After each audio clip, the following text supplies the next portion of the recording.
सभी को नमस्कार। उम्मीद है आप लोग अपनी तैयारी शुरू कर दिए होंगे। सीजीटीटी में सबसे इम्पॉर्टेंट टॉपिक है मानव विकास की अवस्थाएं। मानव विकास की अवस्थाओं को मुख्यतः 5 भागों में विभाजित किया जाता है। सबसे पहला पूर्व प्रसूति काल यानी गर्भावस्था, दूसरा शैशवावस्था, जन्म से 2 वर्ष की आयु तक यह अवस्था होती है। तीसरा बाल्यावस्था, यह 2 साल से लेकर 11 या 12 साल तक होती है। तीसरी अवस्था में किशोरावस्था को शामिल किया जाता है, जबकि चौथी अवस्था प्रौढ़ावस्था और 5वीं अवस्था को वृद्धावस्था कहा जाता है। शैक्षिक दृष्टिकोण से हम देखें तो यहाँ पर बाल्यावस्था और किशोरावस्था का सबसे ज़्यादा महत्व है, और सीजीटीटी के परिप्रेक्ष्य में देखें तो बाल्यावस्था और किशोरावस्था से ही प्रश्न पूछे जाएंगे। मानव विकास के अनेक सिद्धांत हैं। मानव विकास के सिद्धांतों में सबसे पहला और महत्वपूर्ण सिद्धांत है सतत विकास का सिद्धांत, प्रिंसिपल्स ऑफ कंटिन्यूअस डेवलपमेंट। यह बताता है कि मानव विकास एक सतत प्रक्रिया है, अर्थात मानव विकास की विभिन्न अवस्थाओं जैसे गर्भावस्था, शैशवावस्था, बाल्यावस्था, किशोरावस्था, प्रौढ़ावस्था इत्यादि अवस्थाओं से होकर गुजरती है। इन सभी अवस्थाओं की क्षमताओं एवं योग्यता का विकास निरंतर रूप में होता है। दूसरा बिंदु हम देखते हैं वैयक्तिक भिन्नता का सिद्धांत, प्रिंसिपल ऑफ इंडिविजुअल डिफरेंसेस। यह सिद्धांत हमें बताता है कि समान आयु के 2 बच्चों के भी विकास की गति एक समान नहीं होती। यहाँ तक कि जुड़वा बच्चों के भी विकास की गति एक जैसी नहीं होती है, उनमें कुछ न कुछ परिवर्तन अवश्य देखने मिलता है। जन्म के समय यदि बच्चे की लंबाई अधिक हो तो वह आगे चलकर लंबा होगा। इसी प्रकार जन्म के समय यदि बच्चे की लंबाई कम हो तो आगे चलकर उसकी लंबाई में भी कमी आती है। अगला सिद्धांत विकास क्रम का सिद्धांत, प्रिंसिपल ऑफ डेवलपमेंटल सीक्वेंस। यह सिद्धांत हमें बताता है कि बालक का क्रमिक विकास होता है। जैसे चलने की प्रक्रिया में आप देखते हैं कि बालक पहले हाथ पैर हिलाता है, पलटता है, घुटनों के बल रेंगता है, खड़े होने का प्रयास करता है और धीरे धीरे करके वह चलने का प्रयास करता है। अर्थात विकास एक क्रम में होता है। जन्म के तुरंत बाद वह चलने या दौड़ने नहीं लगता है। अगला सिद्धांत परस्पर संबंध का सिद्धांत। यह सिद्धांत हमें बताता है कि मानव विकास की प्रक्रिया के दौरान बालक के शारीरिक, मानसिक, संवेगात्मक, सामाजिक इत्यादि पक्षों के मध्य एक सकारात्मक संबंध होता है और एक पक्ष दूसरे पक्ष के विकास में सहायता करता है। जैसे बालक की जैसे जैसे आयु बढ़ती जाती है उसका केवल शारीरिक विकास ही नहीं होता बल्कि मानसिक एवं संवेगात्मक विकास भी होता जाता है। वह धीरे धीरे परिपक्व होते जाता है। अगला सामान्य से विशिष्ट अनुक्रियाओं का सिद्धांत, principle of general to specific response. इस सिद्धांत के अंतर्गत हम देखते हैं कि बालक पहले सामान्य अनुक्रियाएं करता है और धीरे धीरे करके वह विशिष्ट अनुक्रियाओं की ओर आगे बढ़ता है। जैसे चलना एक विशिष्ट अनुक्रिया है और इस विशिष्ट अनुक्रिया के पहले बालक अनेक प्रकार की सामान्य अनुक्रियाएं करता है, जैसे रेंगना, लड़खड़ाना, धीरे से खड़े होना इत्यादि। यह सब सामान्य अनुक्रियाएं हैं और इन सामान्य अनुक्रियाओं को करने के बाद धीरे धीरे करके वह विशिष्ट अनुक्रिया चलने की ओर पहुंच पाता है। अगला सिद्धांत हम देखते हैं अवस्था की अनिवार्यता का सिद्धांत। यह सिद्धांत हमें बताता है कि मानव विकास की विभिन्न अवस्थाएं, शैशवावस्था से लेकर वृद्धावस्थाएं, सभी अवस्था अपने आप में महत्वपूर्ण है और प्रत्येक व्यक्ति अपने जीवन काल में इन सभी अवस्थाओं से अनिवार्य रूप से होकर गुजरता है। यानी शैशवावस्था को पार करते हुए बाल्यावस्था और बाल्यावस्था को पार करते हुए किशोरावस्था और अन्य अवस्थाओं में पहुंचता है।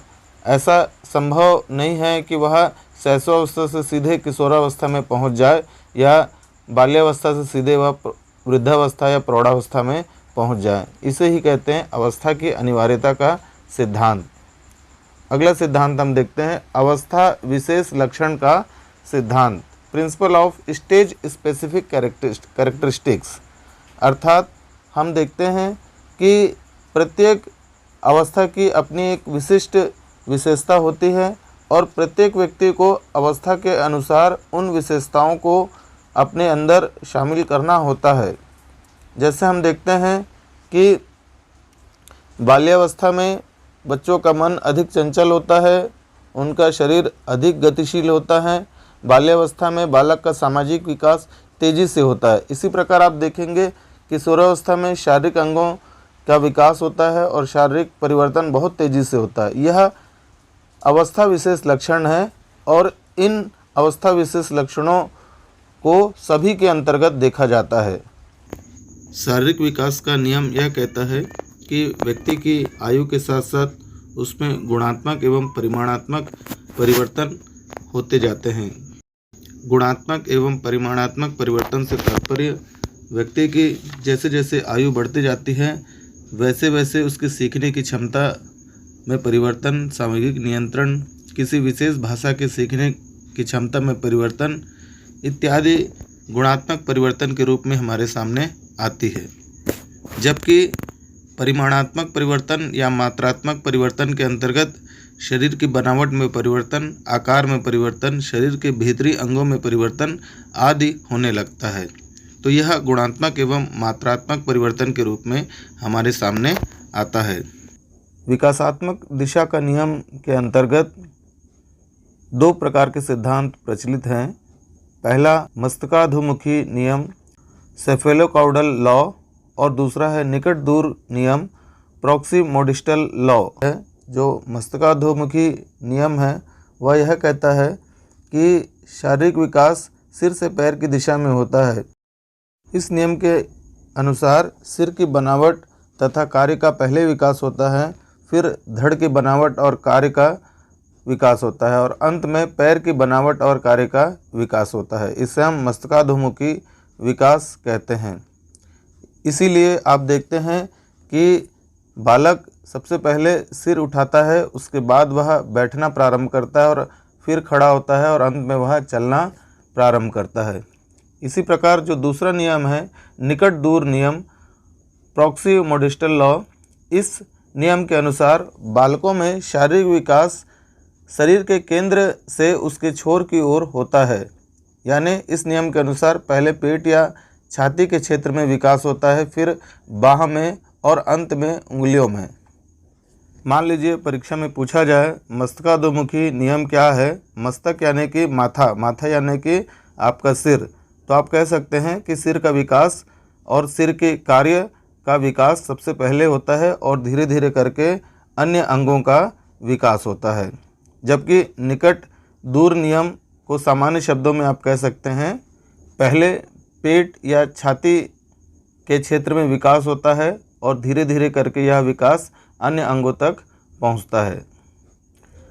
शारीरिक विकास में आप देखें तो बालक का जो शारीरिक विकास है वह 0 से 2 साल की अवस्था में बहुत तेज़ शारीरिक विकास होता है, जबकि 2 साल से लेकर 11 साल की अवस्था तक यह विकास थोड़ा सा धीमा हो जाता है। जबकि 11 से लेकर 15 वर्ष की आयु में शारीरिक विकास पुनः बहुत तेज़ गति से होता है और 15 से लेकर 18 वर्ष तक शारीरिक विकास पुनः धीमा हो जाता है। आगे हम देखते हैं मानव विकास को प्रभावित करने वाले कारक। ऐसे कौन कौन से कारक हैं जो मानव विकास को प्रभावित करते हैं, जिनकी उपस्थिति और अनुपस्थिति में मानव विकास या तो अवरुद्ध होता है या तो इसकी गति में वृद्धि होती है। सबसे पहले हम देखते हैं आनुवांशिकता, हेरिडिटी। हेरिडिटरी से तात्पर्य यह है कि प्रत्येक व्यक्ति वंशानुक्रम से बहुत सारी विशेषताएं प्राप्त करता है, यानी अपने माता पिता एवं अपने पूर्वजों से बहुत सारी विशेषताएं प्राप्त करता है।